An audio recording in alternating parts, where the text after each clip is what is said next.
मोक्षदा एकादशी कथा और उपवास के नियम। युधिष्ठिर बोले, देवदेवेश्वर, मार्गशीर्ष मास के शुक्ल पक्ष में कौन सी एकादशी होती है, उसकी क्या विधि है तथा उसमें किस देवता का पूजन किया जाता है? स्वामिन, यह सब यथार्थ रूप से बताइए।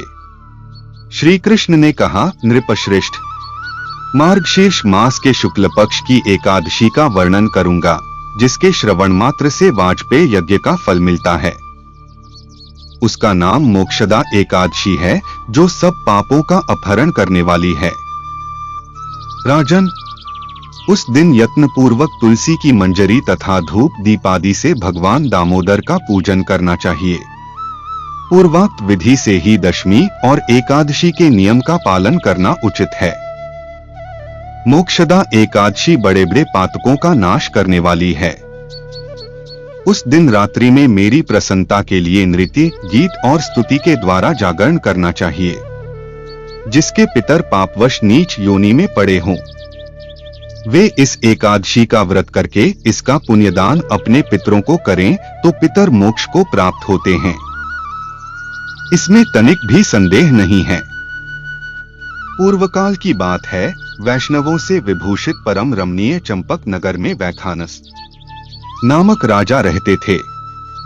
वे अपनी प्रजा का पुत्र की भांति पालन करते थे।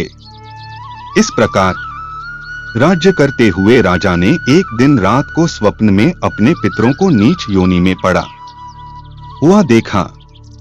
उन सबको इस अवस्था में देखकर राजा के मन में बड़ा विस्मय हुआ और प्रातःकाल ब्राह्मणों से उन्होंने उस स्वप्न का सारा हाल कह सुनाया। राजा बोले, ब्राह्मणों, मैंने अपने पितरों को नरक में गिरा हुआ देखा है। वे बारंबार रोते हुए मुझसे यूं कह रहे थे कि तुम हमारे तनुज हो, इसलिए इस नरक समुद्र से हम लोगों का उद्धार करो, द्विजवरो। इस रूप में मुझे पितरों के दर्शन हुए हैं, इससे मुझे चैन नहीं मिलता। क्या करूं? कहां जाऊं? मेरा हृदय रंधा जा रहा है। द्विजोत्तमो, वह व्रत, वह तप और वह योग जिससे मेरे पूर्वज तत्काल नरक से छुटकारा पा जाएं, बताने की कृपा करें। मुझ बलवान तथा साहसी पुत्र के जीते जी मेरे माता पिता घोर नरक में पड़े हुए हैं। आथ ऐसे पुत्र से क्या लाभ है? ब्राह्मण बोले, राजन, यहां से निकट ही पर्वत मुनि का महान आश्रम है। वे भूत और भविष्य के भी ज्ञाता हैं। नृपश्रेष्ठ, आप उन्हीं के पास चले जाइए। ब्राह्मणों की बात सुनकर महाराज वैखानस शीघ्र ही पर्वत मुनि के आश्रम पर गए और वहां उन मुनिश्रेष्ठ को देखकर उन्होंने दंडवत प्रणाम करके मुनि के चरणों का स्पर्श किया। मुनि ने भी राजा से राज्य के सातों अंगों की कुशलता पूछी।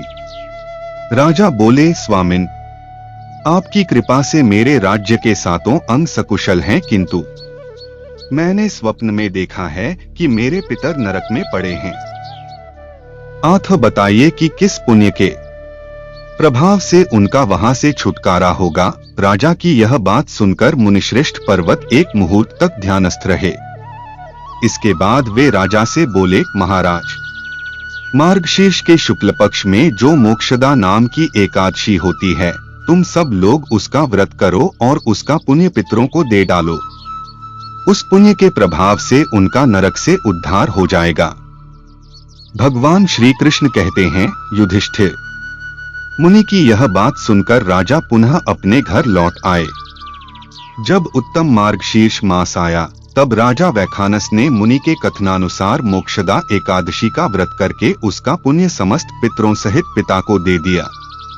पुण्य देते ही क्षण भर में आकाश से फूलों की वर्षा होने लगी।